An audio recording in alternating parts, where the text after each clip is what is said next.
Mirëmbrëma, takohemi përsëri në Fokus.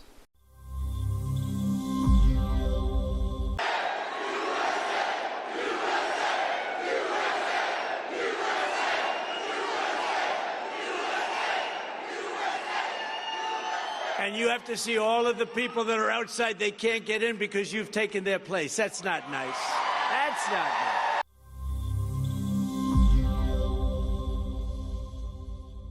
Presidenti Trump duket se është e sigurt në nominimin e tretë partisë republikane. Çuditërisht, por jo dhe aq, ai ka folur për Charles McGonigal në një nga mitingjet e tij të mëdha në Virginia. Ndiqeni. It's crooked stuff, really. These are crooked people. Merrick Garland, Lisa Monaco, deranged Jack Smith, Judge Chutkin, Charles McGonigal, you know him, right? He was in charge of the Russia hoax for the FBI, Charles McGonigal. I know the name well. He was in charge of it, and they just arrested him because he received money from Russia. This can only happen to me.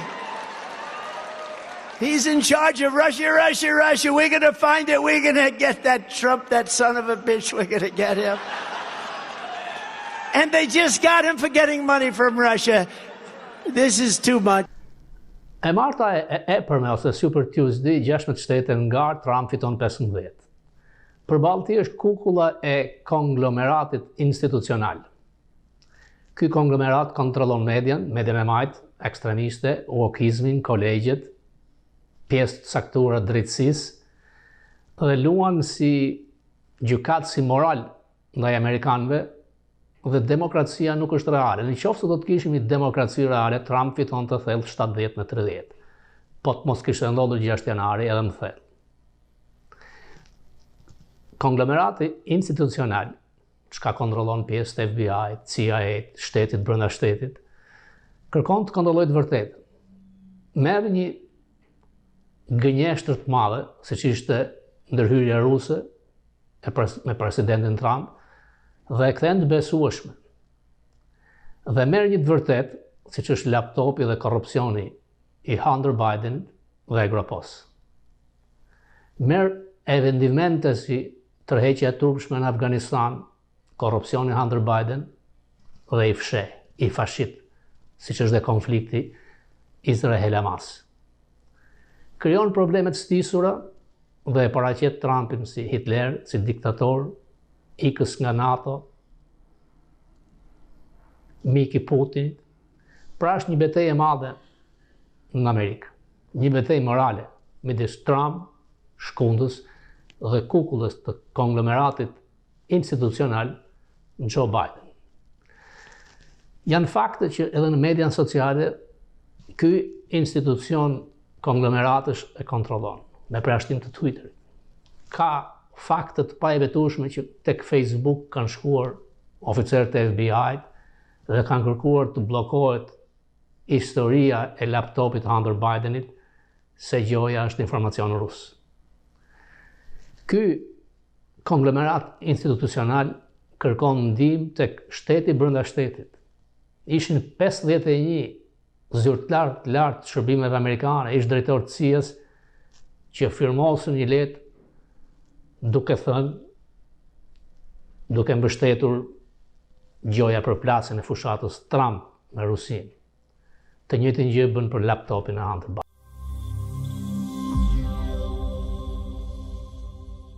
Nuk është hera parë që Trump flet për McGonigal. Duke patur parasysh se ai ka thënë që do ta kmerrem, do të shkoj kundër atyre kundërshtarëve të cilët kanë vepruar ndaj meje, Departamenti i Drejtësisë me Trump mund të rihapi dhe një hetim tjetër për Charles McGonigal. Very same FBI officials who were centrally involved in the launch of the Russia hoax has now been charged for himself colluding with a Russian oligarch. In other words, colluding with Russia. Charles McGonigal was allegedly paid $250,000 by a former Russian intelligence official, even while he was still working for the FBI, trying to frame the President of the United States, your favorite president, me, as a Russian spy. Ende e majta ekstreme marksiste shpreson tek vjedhjet e votave, ashtu siç u kryen herën e fundit, dhe kur flitet për vjedhje votash, siç thot Trump, zgjedhjet manipuluara janë votat me zarfa. Disa shtete e kanë hequr këtë mundësi, por shumë jo. A do të ndodhë përsëri kjo, apo Trump do të shkojë sigurt drejt mandatit dytë në Shtëpinë e Bardhë?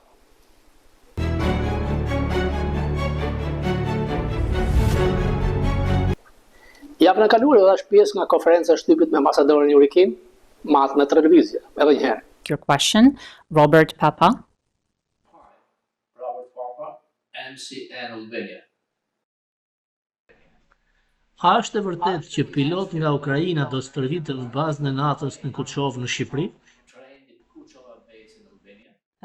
I haven't heard that. You don't have it. Armët taktike bërthamore të Turqisë do të vendosen në bazën e Kuçovës. E vërtet? I don't know how to respond to that. It's not anything that I've ever heard. Në qoftë se kjo është e vërtet, kjo është arsyeja që ju toleroni korrupsionin në qeverisë Rama? I don't think I have anything to say to those questions, Mr. Papa. But I appreciate your political perspective. Thank you, man. Thank you for this question. I see there is a question. Pra, establishmenti i Washingtonit nuk e do presidentin Trump.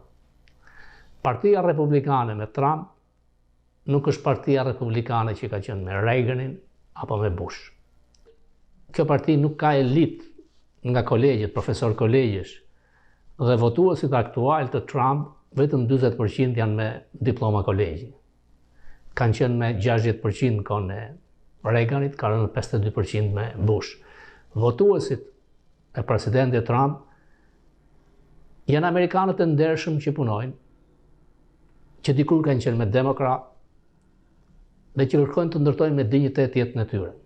Lufta e shifrave, se papunësia është 2.7%, se Bideni ka krijuar 10 milion vende pune, nuk është aq reale sepse janë ato vende pune të atyre njerëzve që humbën punën nga Covid dhe u kthyen. Inflacioni real është shumë i madh.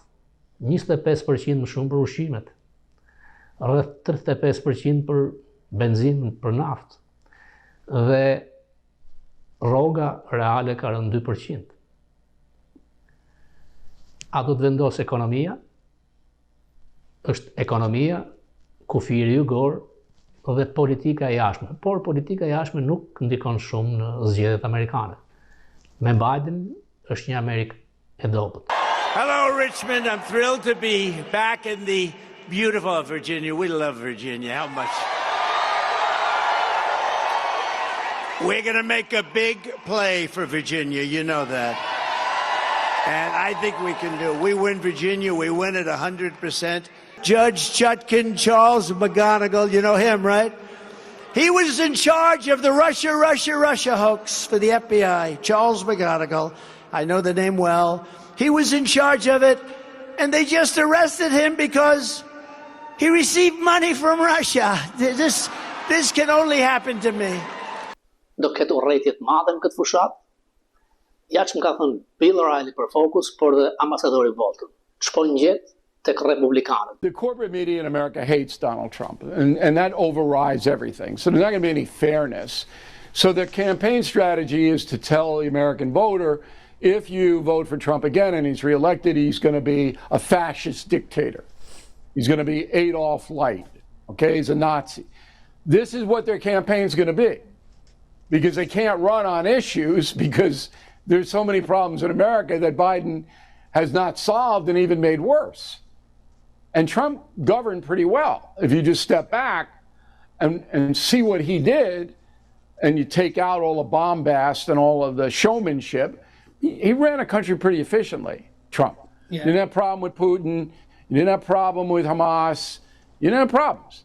The only way the Democrats can win, and I mean the only way, is to make Trump the devil. To handle the job. He didn't know much about it when he came into office in 2017, and he didn't know very much more when he left in 2021. Certainly in the national security space, he didn't have a guiding philosophy. He didn't do policy making as we normally understand that term. He didn't appreciate the gravity of the issues that confronted it. The country is facing this choice. You know, we have polls that now show up to 80% or more of Americans do not want to see a Biden-Trump rematch, and that, as of now, is looks exactly like what we're going to be the guy.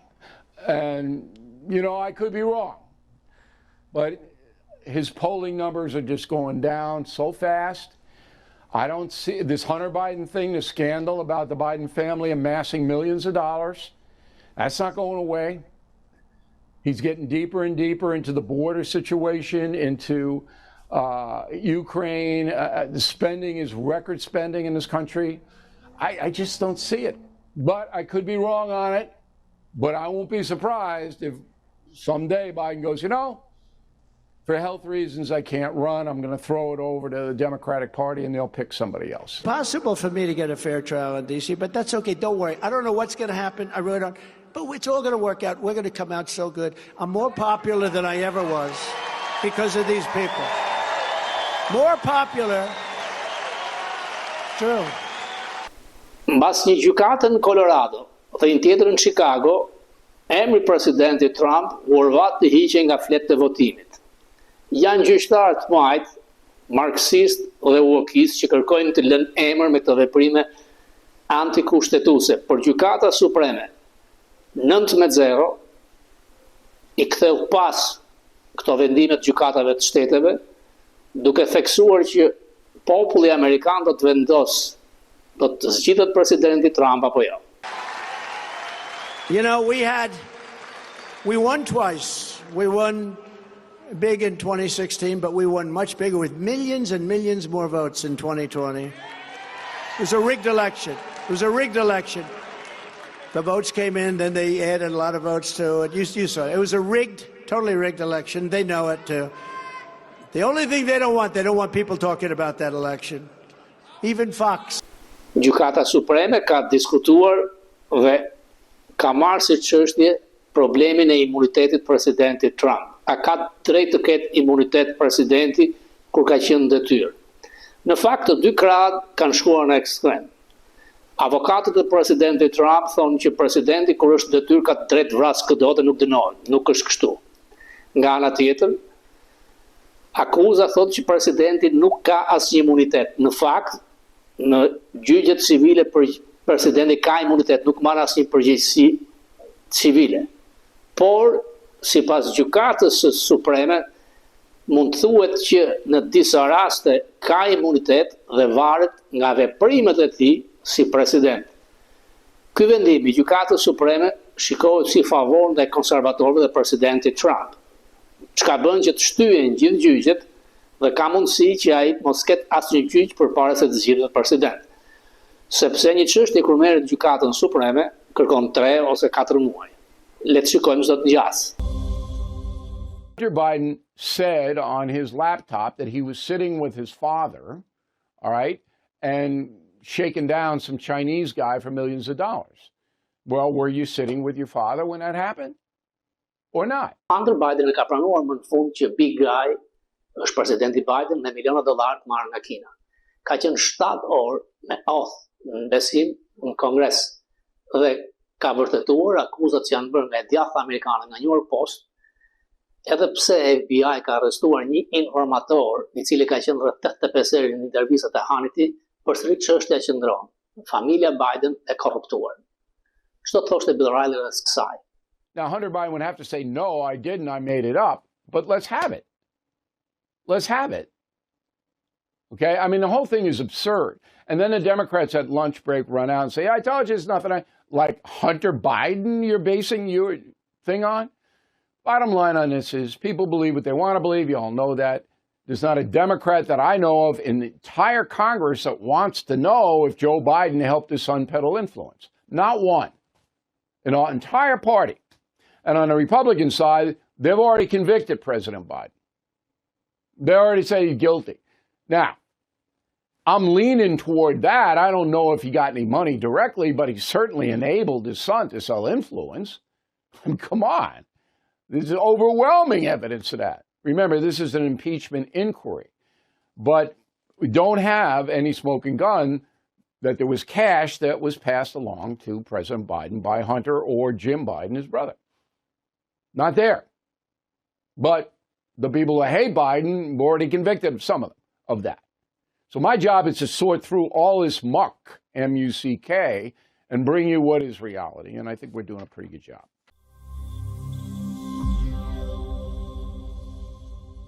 E majta e sponsorizuar nga Soros ka organizuar gjithë protestat në universitetet, kolegjet amerikane, që ka i nxjerrë zbuluar me ukizmin e thellë, dhe kjo indirekt do të krijojë probleme për Joe Biden.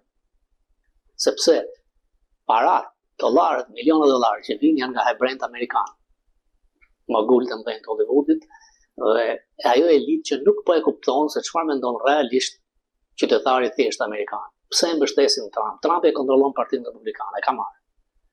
Dhe një rikthim i tij pa diskutim do të jetë shkundës, mund të largohet nga NATO. Mund të mos respektojnë artikullin 5, artikullin 5, kur çdo vend i NATO-s nëse sulmohet nga rusët, do të mbrojnë nga amerikanët. Ka thënë jo, nëse nuk pagonin 2% në GDP, dhe ka drejt, sepse për 85 vjet NATO ka mbështetur Europën. Dhe nga ana tjetër Europa ka bërë biznes me Rusinë. Por thjesht janë fraza elektorale. Nga kundërshtarët, më i ashpëri është Bolton, i cili thotë që Trump nuk është kompetent për atë detyrë.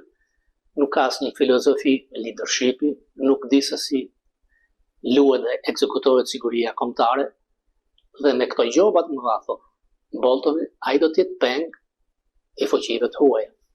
Quite literally to nominate him. If he had stepped aside, I think the Democrats would have had a very active primary race for their nomination, and that actually might have helped us on the Republican side dislodge Donald Trump. It's been sort of in a rocket. We've been launching like a rocket to the Republican nomination. We just got numbers today that were unbelievable, but we është pothuajse aq i keq si presidenca Jimmy Carter. Ka vetëm ndryshim që Jimmy Carter ishte i fortë, luante vet, Bideni është kukull e konglomeratit institucional. won Iowa in a record, New Hampshire in a record. In Iowa, we got the highest vote count ever ×2. In New Hampshire, we had the most votes in the history of the New Hampshire primary. That covers a lot of territory.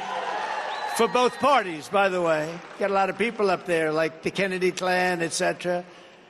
Nevada, we won in a record, you saw that, 97%. The Virgin Islands, we took that one in a record. We got a record so far. Let's keep it going. And 1 week ago, we won South Carolina, beating the ex-governor by an unprecedented number and getting double the number of votes of any previous candidate in history. South Carolina. We love South Carolina.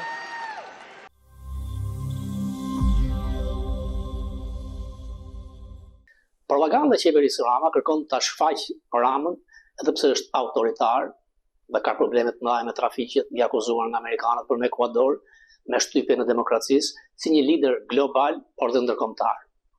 Është e qartë që personi i quajtur Sandra këtu ose Aleksandr Shorësh, aty është organizatori real. Është personi që solli për $1 milion Bill Clintonin në Tiranë. Ai do sillte edhe Zelenskin, por nuk ishte summit vet, ish ministri i jashtëm i Ramës. Ditmir Bushati thotë që nuk shkon në këtë nivel. Janë takime të ndryshme, shqiptarë kanë drejt të thonë që pse e presin si hero dikë që nuk njeh Kosovën. Megjithatë, qëndrimi shqiptar në krah me Amerikën, mbrojtje të çështjes Ukrainës është pozitiv, por jo në këto nivele që Rama të hiqet sikur ai do të zgjidh krizën atje, nuk ka shans. Me çfarë protokolli Shorosh thritet në këto tërvesa? Ka qenë të Open Balkans, ka qenë të procesi në Berlin, ka qenë kudo. Erdhi me Bill Clinton, shkoi te vizita me Papën, është përsëri me Zelensky. Është një person i urryer nga konservatorët amerikanë, sepse përfaqëson teorinë, filozofinë e wokizmit, zgjimit, grupe marksiste që kanë marrur peng Partinë Demokratike Bidenit. 15 herë ka qenë në shtëpinë e bardhë.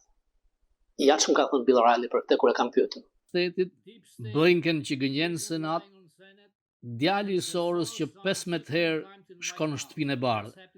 Çfarë po ngjet me Amerikën? Djali Soros, që drejton fondacionin, vizitoi disa herë shtëpinë e Bardhë. So George Soros' son, who runs the operation, because Kjo sjell shqetësime se George Soros është nga ekstremi shumë i madh. A number of times. And that has caused a little bit of concern because George Soros and his foundation is so far left. So the question is, why is this foundation being given access into the White House? Now, I understand that the Soros son did not meet with President Nuk ka takuar Biden, but he por did shefin e meet with kabinetit Biden's chief Klein. of staff, Ron Klain. So it's worrisome from the point Amerikanët of view nuk that e the dinë se çfarë po ndodh public aty doesn't dhe really se know çfarë kanë what's going diskutuar. on. Why these meetings? What is supposedly discussed here? Biden administration doesn't want to talk about it. Por nuk është vetëm kjo. Edhe në rastin e konfliktit të madh në Izrael, Sorosi është nga ana kundër amerikanëve. Pra, është pro Hamasit dhe të gjitha lëvizjet studentore organizohen, sponsorizohen nga ai. Edhe një rollar. Disorder works in their advantage. They want disorder. I understand. And you see it with Putin, you see it with Xi, you see it with Iran, you see it with the mullahs. They want the West, and Israel is part of the West, to be disorder, chaos, violence. This helps them because it weakens the West. And that's why it's inexplicable that anybody would support Hamas. And I wrote a book called Killing the Killers. You may have read it, Robert. And these are the most vile people on earth, the most evil people that exist today. Are you supporting them?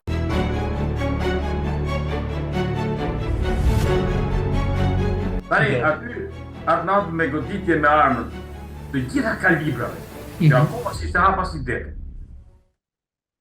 I pare është plagosur Besnik Hidri dhe Besnikon e kanë hedhur predhat jashtë, ose ka dalë me, nuk e di si ka dalë jashtë, e ka një plagos shumë keq, dhe helikopteri ka shumë me vonesë.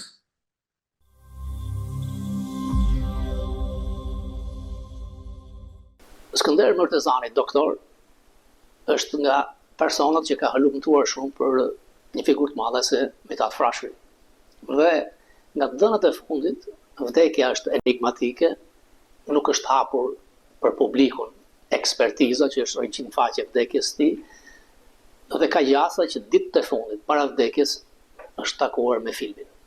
Doja të ktheja një figurë tjetër të madhe që ju realisht keni studiuar shumë për Mithat Frashërin. Mbetet enigmatike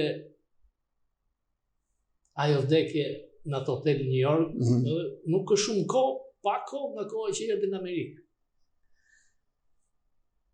Ju e keni parë raportin e vdekjes? Jo.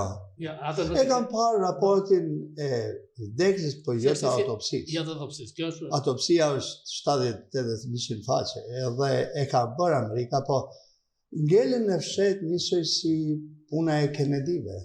Ngel një shpresi që nuk hapet ai dosje, nuk ka arritur askush ta kap me dorë.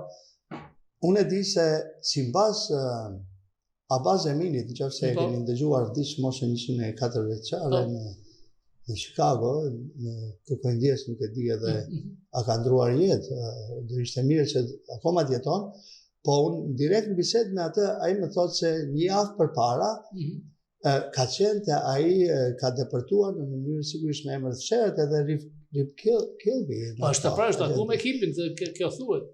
Po Mithat Frashëri erdhi me pasaport amerikan, erdhi posaçërisht jetë mysafiri i Kongresit. Në të njëjtin hotel ku ishte ai, ishin 2 disident, një çifut edhe një tjetër në hotel si mysafir në Lexington.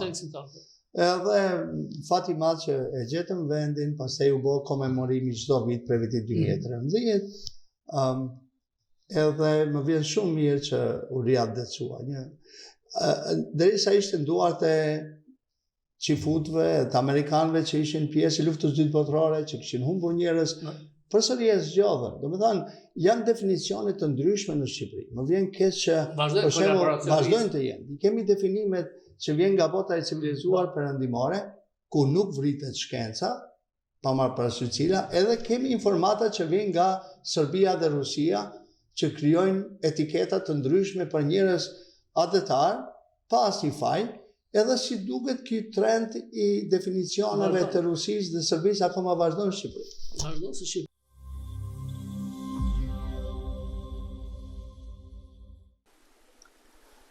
A duan hapur dosjet e 97-s? Gjithë ato që i kishin bërë dur me gjak edhe jo që nuk kërkuan falje, po viktimat pinin birra, si shtot një kolegë që ka shkruar në libër, pinin birra me dhunusin, me atë që i kishe bërë urinë në gojë, pa thënë këto çfarë. Pra 97-a, pastaj çfarë pati? Du ta përmend. Një miku jon, Konstantin Goligi, ka shkruar një libër dhe në tjera në atë libër citon që personi e kapele që ka nga Amerika, akoma ishte pa u bërë drejtuesi i shërbimit më rëndësishëm në botë, CIA-s, George Tenet, ka shetitur në Vlorë, ka marrë kontakte me njerëz shumë të inkriminuar dhe ka qenë lidhje shumë e rrezikshme, por ka një problem. Prapë kalojmë ke sotmja. Duket sikur ne jemi anti-amerikanë. Jo, nuk jemi anti-amerikanë. Janë ato që po drejtojnë sot strukturat në Amerikë janë kundër Amerikës, kundër demokracisë. Çfarë ndodhi në Vlorë? Si u vranë? Ata mund të ishin mbrojtur me armë zjarri, por nuk u mbrojtën sepse vunë fëmijët përpara, më duket. Është kështu? Tani, gjithmonë falenderoj atë kolegun që përmena, Koliqin, i cili i ka hedhur në shkrim, i ka shkruar. Ata arritën që popullin e Vlorës e ngjërnuan dhe e ngarkuan aq shumë se po ti bëj analizë, proteste parë ka ndodhur 26 dhjetor 1996 Tiranë. Nga Sutja dhe turma ka drejtuar drejtim të rrugës ambasadëve. Pra në pare ka thonë Euronews. Dhe ata arritën dhe spostuan drejtim gjithë protestën e quhen Vlorë. Dhe Vlorë nuk e quhen kot. Quhen për mos shkatërru Tiranën, analiza, dhe e quhen sepse Vlora kishte bërë kontraband dhe për t'i marrë parë të kontrabandës. Zona e 5 operative. Po pra edhe shkatruar. Edhe vi keq shkatruar Vlorë. Dhe Vlora akoma është do të jetë shkatruar. Duket sikur është bukur. Jo, nuk është bukur, jo. Nuk është bukur. Duket sikur është bukur. Vi keq, ai është qytet i mrekullueshëm, ja ka marrë premia në vend që është perë fare, absolutisht. Por po politika e ka shkatruar dhe vazhdon të shkatërrojnë. E po e mysin kullat. Po e mysin me brakticet Vlora, brakticet kanina. Kanina 1 minutë nga Vlora, 1 minutë, nuk ka njerëz kanin. Po kanina i ka provalluar turkut. Pushtimi turk. Sa vetë u vran nga punonjësit e shërbimit? Tani, atë natë me goditje me armët, të gjitha kalibrave, që akoma si shte hapas një dete. I pare është plagosur Besnik Hidri dhe Besnikun e kanë hedhur predhat jashtë, ose ka dalë me, nuk e di si ka dalë jashtë, e ka një plagos shumë keq, dhe helikopteri ka shumë me vonesë, dhe Besniku nuk ka rritë të mbijetoj. Nërkohë, po aty ka një plagos Lekçoku. Një djeli Lekçoku, një djeli mrekullueshëm, ata si ishin as për të bërë luftë, as për gjithë ishin me arsim larg, gjithë ishin trajnuar në shërbimet sekrete dhe partnere, pra nuk ishin problemi që ato ishin njerëz agresiv ose kishin shkuar, por gjithë punat që bëte sigurimi i shtetit dhe me datë 26 citon përsëri ai miku në libër Konstantin Goligi, me datë 26 ka shkuar sekretari i përgjithshëm i Partisë Socialiste, Recep Mejdani ka shkuar në Vlorë. Po ky person, me datë 26 dhjetor, bashkë me një person tjetër, të personës me Namik Dokler, ka ardhur ke Sutja, ke protestet e Sudës. Pra, e kupton si kanë qenë të organizuar, edhe janë takuar, nga informacionet që kam unë, janë takuar dhe me punonjët shërbimeve të ambasadës së Rusë. Tani, ato gjitha janë dhe janë të arkivuara. Mos kujtojnë ata se do mbyllen këto punë. Jo, edhe po mbyllen, po nëse nuk i ndjekin këto spaket e këta prokurori që kemi ne, që uli me grejnë prokurori. Tani, çfarë ndodh? Gjithë kjo punë ka nisur që në fillimin 96-s. U shfaqën skemat e para piramidale, skema financiare, unë e kam cituar edhe tjetër, me qendër Kështu që firma Arkon me qendrën në Gjirokastër, e kemi ndaluar 16 janar 1996, e filluam dhe me tjera në radhë, sepse i takon të shërbimit informativ për t'i ndjekur. Që shërbimi informativ është ai institucion që pikërisht të punëruar, sepse kjo të ço te kombëtarja pastaj. Aq më tepër që Shiku në atë kohë ka qenë si FBI sot, kishte detyra shumë më të mëdha, nuk ishte thjesht për inteligjencë. Ishte edhe si FBI. Unë për mendimin tim, sot shërbimi informativ është inekzistent, i cili do të jetë ekzistent. Në çfarë aspekt? Nuk mund të hiqë një kryeministër me një charter të një biznesmeni privat dhe të shkojë të bëjë për te shërbimi sekret, sepse ka detyrën kryesore të ruaj kryeministrin. Detyrë e parë, të ruaj kryeministrin. Dhe e dyta, nëse kryeministri bën veprime që cënon rendin kushtetues të Republikës së Shqipërisë, ai më herë vragon. Është institucion ligjvërtues ai finale. Ministri vizitën e parë që bëri si kryeministër në New York u takua Tinës me Lavrovin. E kam faktuar nga ata që e kam parë. Sa takime tjera bëhen tilla, dhe tani nuk ka frikë që Aleksandr ose Sandra, nuk di si të drejtojmë, sa i vetë nuk pranon, është pagjini, të futet haptas në Open Balkans, proces në Berlinit, nuk ishin summitën shumë takime, se i fry, dhe kam frikë që dhe nga opozita nuk janë aq fort kundër tij. Gaboj? Unë do ta citoj këtu. Inëruri Malka, aktori, një natë në thëndet e tij të bukura, i ka paletër, i ka natyrshëm, i buroj nga shpirti, vuan që Shqipëria po nëngon, vuan shpirtërisht. Edhe ka 7 vjet që bën protestë për teatrin, në tjera tha. Atje te rruga e Shpresës, kur edhe ju përcollët fjalën tuaj një natë me shumë me kënaqësi. Me shumë, edhe pati shumë efekte në të protestë atje, tha, por edhe këtu ka patronazhista, tha. Tani, fjala patronazhist është një fjalë që Edi Rama e përdor me shumë kënaqësi, por është rezultat që është komunist ose spion dhe në fund është bashkëpunëtor, është patronazhist. Aq e rëndë është. Po. Ky është mendimi im. Po jo, është realitet. Ky është mendimi im. Mu me thonë patronazhist, mi ke thonë gjithë, e komunistët dhe sigurimës dhe gjithë përpara. Në 2024? Është shumë e rëndë, nuk bën fjalë. Me di marrja tha, edhe këtu tha, ka patronazhista, por ne do protestojmë. Tani, çfarë ndodh? Edhe kjo fjalë ime është një fjalë një personi që nuk ka shumë efekte, sepse po shumë bukur që na hap na krijon mundësi në këtë dritare ta përcjellim fjalën, edhe në kujtim të atyre që kanë dhënë jetën për këtë.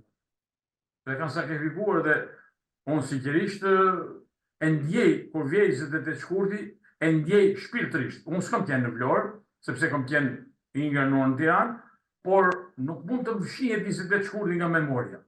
As vetë vlonjatëve të sigjet nuk u fshihet. Që i kanë udhëzuar që të mushin rrugët e Vlorës me gur për të goditur. Edhe pyetja shumë e thjeshtë, kur u morën armët të gjitha kalibreve me datë 28 shkurt si Shahava si depo. Sa kohë përpara ka qenë Sabit Broka jo vetë. As bën fjalë. Jo vetëm ai, po ka dhe tjetër, pastaj formuar më një herë komitetin. Ishte e planifikuar dhe fjala komitet. Komitet shpëtimi. Ai që po duhet me gjakën, po shpëton ai. Ço do shpëtojnë ata? Pastaj u tha që erdhi skafi mori lekët. Dhe kjo është shumë e rëndë. Ajo është e rëndë. Që mori lekët. Tjetra, fregata, thotë që janë mbytur te fregata. U godit fregata. Nuk u puna se u mbyt vetë, u godit. U ngritën. Karte si lurë që a ishe gjithë, dhe shkoj e goditit, dhe në kohë kryeministri ishte Prodi. Prodi, pasaj edhe takoj. Skandal. Shumë e rëndë. Shumë e këmë thënë dhe e ndire, shumë e rëndë. Shumë e rëndë. Pra, te si politikon dhe për Italinë. Shumë e rëndë. Pse? Problemi është që shërbimi informativ, që ta kanë mënuar ta indoktrinojnë ose ta kriminalizojnë me çdo lloj çmimi, me çdo lloj. Në finale, ai përut e rendi kushtetues. Luiza Hoxhën e bën ai, e bën deputete. Kur ka bën turut me gjak, e kupton, është e rëndë shumë. Nuk është kaq e lehtë. Edhe nuk e pranojmë në jatë të punë. Jo, duke që përpranojmë, nuk e pranojmë në jatë, në asnjë mënyrë. Flasim për ato të rregullt dhe pastaj ato të tjerë që janë pjesë e strukturës të tyre, ka që dhe jo. Unë shkoj vinë Vlorë edhe punoj me gjykatën e Vlorës dhe tjera, por problemi që vlonjarët e rregullt nuk e pranoj kurrë të punë. Sepse nuk ai që po duhet me gjakë, po shpëton ai. Ço do shpëtojnë ata?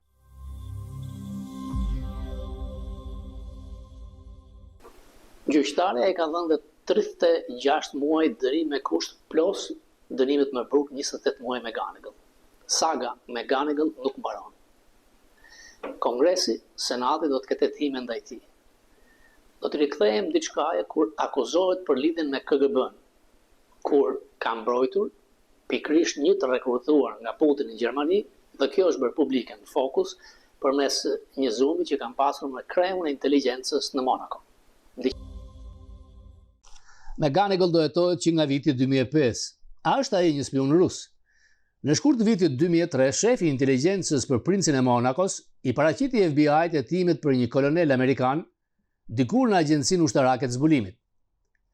Ai po spiononte për rusët dhe kishte bërë pastrim parash me tregtarin rus të armëve Viktor Bot mes një kompanie në Monaco, Pastor International.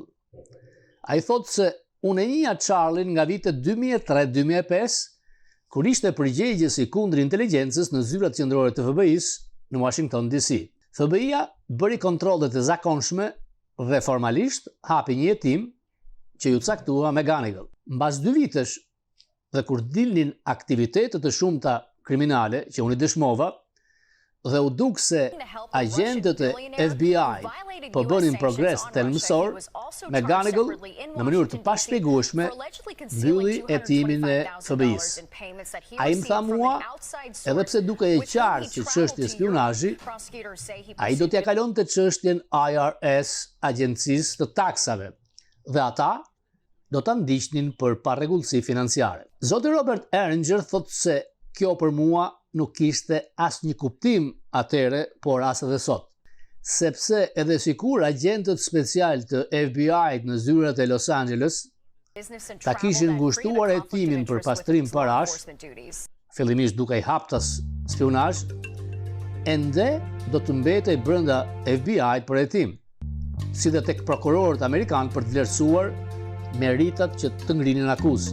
I shefi inteligjencës së Monakos thotë se duhet konsideroj mundësinë se me Ganigal ishte kompromentuar nga rusët qysh asaj kohe, dhe për llogaritë tyre mbylli hetimin ndaj një spioni rus të nivelit lartë.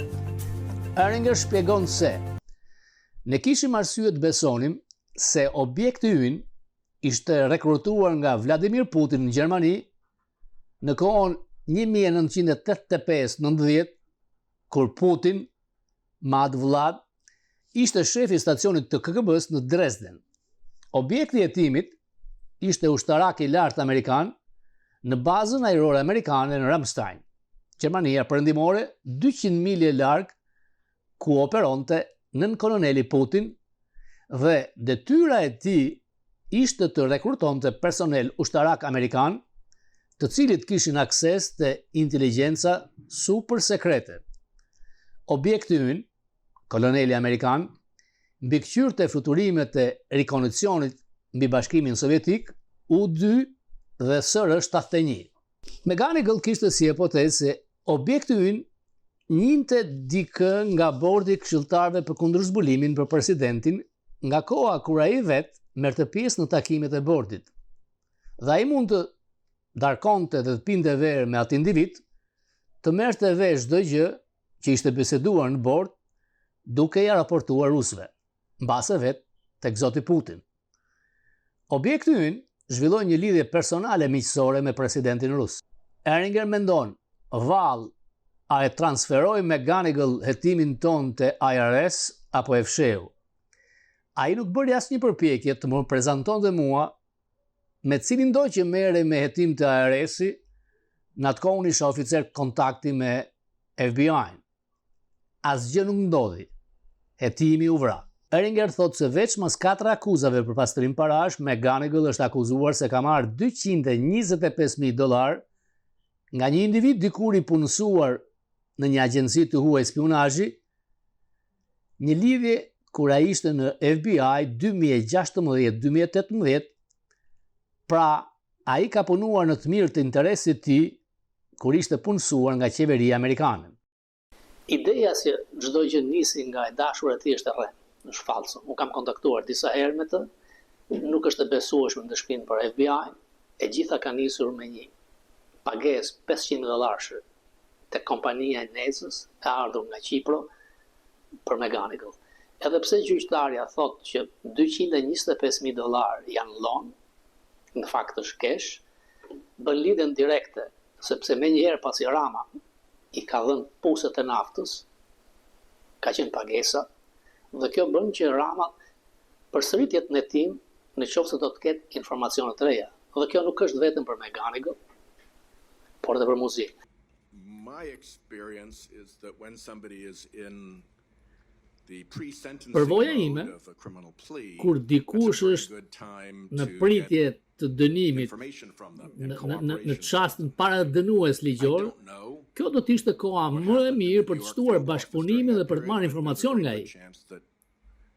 Nuk e di se çfarë ka ndodhur në zyrën e New Yorkut në atë kohë, por ka një mundësi të madhe që të morë vesh. Unë kam këtu dhe të vëdivej që të regjistroni, kam 3 letra, njëra ka qenë për prokurorin e përgjithshëm, e dyta është tek zyra e çështjeve ligjore të Departamentit të Drejtësisë, dhe treta është marrëveshja pazari që ka bërë departamenti me avokatët e McGonigal. The Southern District of New York and the attorneys for Charles McGonigal. So at this point, what I asked in the letter was that somebody independent of the Në këtë FBI çast, take a look, çfarë kërkojmë nga kjo letër? see if there were Unë doja një njeri të pavarur, prokuror nga FBI-ja, të shikonte pikërisht për të marrë informacion. confirmation that anything is going on. A ka pasur të tjerë The agreement reflects nga no FBI signal ngatruar. or sign of cooperation, which as you know is often Unë a kam marrë një feature in konfirmim se asgjë nuk është bërë. sentencings. Marrëveshja tregon se nuk ka asnjë shenjë për bashkëpunim për treguar për të dhënë informacione nga McGonigal. Nuk ka asnjë shenjë që ai është kërkuar që të bashkëpunojë jashtë kësaj marrëveshje. A është ngatruar për inspektori i përgjithshëm i departamentit këtu? Duhet dikush i pavarur nga FBI që të hedhë një sy për të parë statusin e krimit dhe çfarë ka ndodhur aty. At what McGonigal knows about what took place in that office at that A time. do të kishte kuptim pra që të kishim një hetim të pavarur? Helpful position Çfarë ndodhi of aty? being subject to sentencing. Ndërkohë që ai është në këtë pozicion kur pret dënim. Senator, ju falenderoj që e çoni këtë pyetje. Divizioni kundër zbulimit ishte ai që identifikoi shkeljet e McGonigal. Ata e ndoqën dhe arrestuan dhe ngritën akuzat. Ne jemi të fokusuar të përcaktojmë me gjitha mënyrat që mund ta imagjinoni nëse mund të ketë në ndikim për te kësaj sjellje të keqe. Këtu janë 2 çështje, 2 zyra. Njëra është New York dhe tjetra mendoj në distriktin e Kolumbjes. Pra janë 2 çështje. Dhe po presim para dënimit. Mundet që bashkëpunimi të shikohet si relevant, por unë ju them që inspektori i përgjithshëm ka qenë nga angazhuar dhe po e vështron thellësisht këtë problem.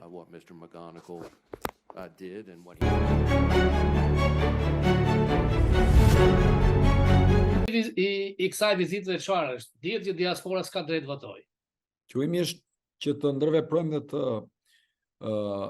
shpalosim idetë tona në lidhje me ato 4 pikat që ne flasim për votën e diasporës, hapjen e listave, depolitizimin e administratës zgjedhore, ligjin për referendumet. Kjo është për të krijuar një para bashkëpunim me diasporën për të imponuar politikën në Shqipëri. Pra në momentin që ne fillojmë dhe kryejmë kohezion këtu. Kemi mundësi të rrisim presionin në Tiranë për të imponuar këtë ndryshimin dhe hapjen e listave dhe votën e diasporës. Gjatë kohës që keni qenë këtu, e keni ndjekur situatën në Shqipëri, besoj se po.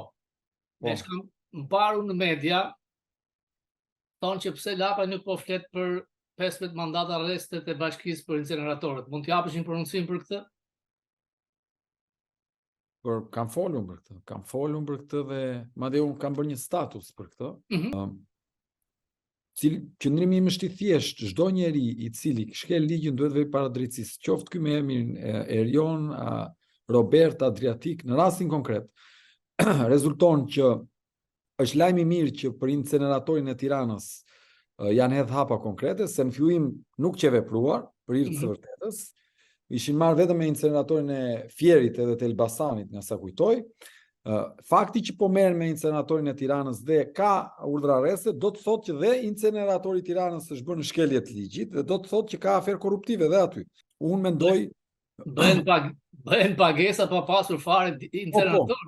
Po. Dhe unë mendoj që nuk mund të merren në përgjegjësi vetëm varësit.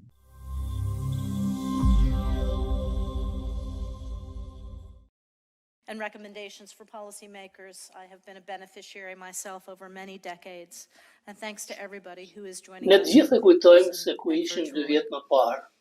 Well, as Max made clear, we all remember where we were 2 years ago. Në muajt, ditët dhe orët që quan pushtimin e plot Ukrainës nga Putin, më 24 shkurt 2022.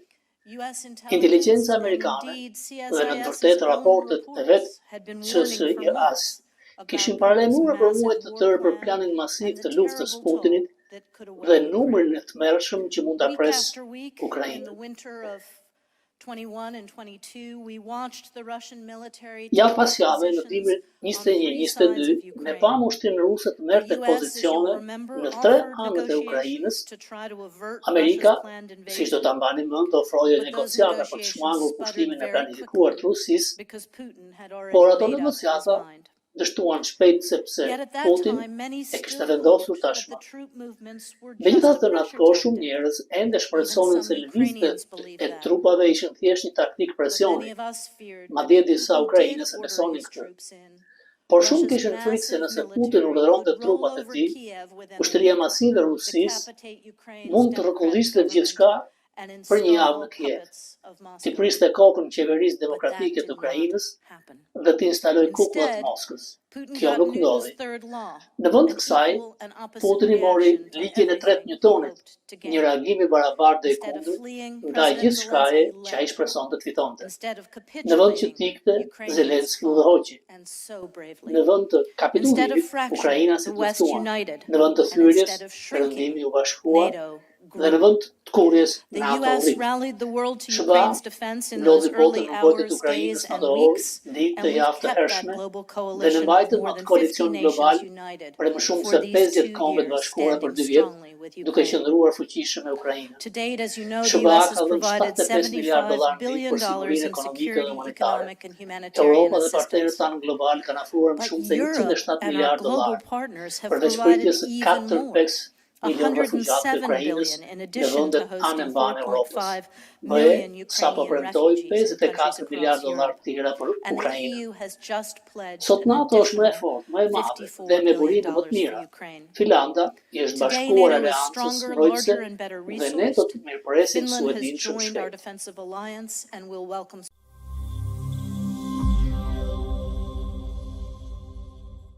Në rastin e largimit të turpshëm nga Afganistani, Blinkeni ka përgjegjësi të madhe. Ishte me pushimin në shtëpinë e tij në Hampton dhe u lan miliardë dollar, dhe sipas Glenn Beck ai ka duart në gjak. Senati amerikan kërkon informacione. Ai nuk ka dhënë. Tashmë një senator ka kërkuar që ai të sillet me forcë në Senat të raportojë ose ndryshe edhe të arrestohet, sepse Senati e ka këtë forcë të ndalojë edhe një sekretar shteti. Nuk besoj se do shkoj deri atje, zyrtarët e atij do të afrojnë informacione, por kjo tregon realisht pozitën e Blinkenit si një burokrat që përfaqëson okizmin e majt të jo interesat reale amerikane. Kjo shikohet qartë tek përplasja në Izrael midis Hamasit dhe Netanyahu. Bideni, por dhe Trump, nuk e pëlqejnë shumë Netanyahu se është figurë e madhe, autoritar, quhet pjesë e qytetërimit evropian, dhe si të majtët dhe djathët amerikanë janë mbështetjet kësaj. Kjo nxjerr bllok Ramën, i cili është për armë pushim, për idetë e Macronit, por as pak në unison me idetë amerikane. Vizita e Blinkenit nuk e shpëton Ramën. Mesazhet kanë kohë që kanë qenë të qarta për një largim butësor të tij dhe për afrimin e dikujt tjetër. Dy vëllezër kanë sorë, si Erion Velin dhe Ramën. Të dy janë targetet të SPAK-ut. SPAK duhet ta ketë marrë dosjen e McGonigal, por ka dhe shumë dosje të tjera. Djekësit miliona dollar. Ndërkohë, bashkimi i mundshëm i opozitës tregon qartë që situata mund përmbyset në 2025, nuk është shumë vonë, por a do të votojnë mërgata, shqiptarët që më shumë se gjysma jetojnë jashtë trojeve të tyre, dhe si do të votohet? Do të kenë drejt që të zgjedhin të votojnë tek zonat e tyre të banimit, apo të kenë disa përfaqësi, dy në Amerikë, një në Greqi dhe në Gjermani. Vota e emigrantëve kontrollon të ardhmen e pushtetit. Rama nuk e do. Opozita thotë që e do që të votojnë diaspora, me që është fjalë greke, themi mërgata. Si do të kryet? Do të jetë votim elektronik? Kush do të kontrolloj? Sepse probleme kanë dalë tek këtu në Amerikë. Dhe siç do të thoshte Tucker Carlson, të cilin mund ta kem muajin tjetër në emision, që votimin në primarit amerikane, primary, marrim Iowa, ku votohet e shkruan me dorë, numërohet me dorë, nuk ka shanse mundësi që të vijë votë. Me elektronik ka probleme. Por si do të votojnë votuesit në Amerikë, në Itali, në Gjermani, me zarf, o votën këtu. Por në qoftë se zgjidhet një sistem i pranuar elektronik, një sistem i tillë siç janë ato sistemet bankare, kjo do ta bënte votimin më të lehtë dhe numërimin shumë më të lehtë. Vetëm kjo do të garantonte largimin e paevitueshëm të Ramës dhe sjellën të krau tjetër, nuk ka rëndësi, nuk fritet me emra. E kam thënë që Amerika mbështet Shqipërinë, nuk mbështet personalisht Ramën. E ka thënë Escobar, kur është bërë një pyetje për McGonigal, ka thënë që në lëm drejtësinë të veprojë dhe nuk mbështesin persona specifik me emër. Koha për largimin jo ka ardhur, por ka kaluar. Ai miting shumë masiv në bulevardin e Tiranës tregon qartë që shumica e shqiptarëve nuk e do kastën politike të qeverisë Rama, i cili drejton me anonim, me mediokër dhe vazhdon me ëndra pafund si lider në Ballkan, dhe propaganda e tij shkoi deri në marrëzi sa ai mund të ishte sekretari i NATO-s, por indirekt e ka pranuar që në 2025 nuk do të jetë më kryeminist. Pra, vërteton ato që kemi thënë, kandili i tij po shuhet. Nga unë, Robert Papa.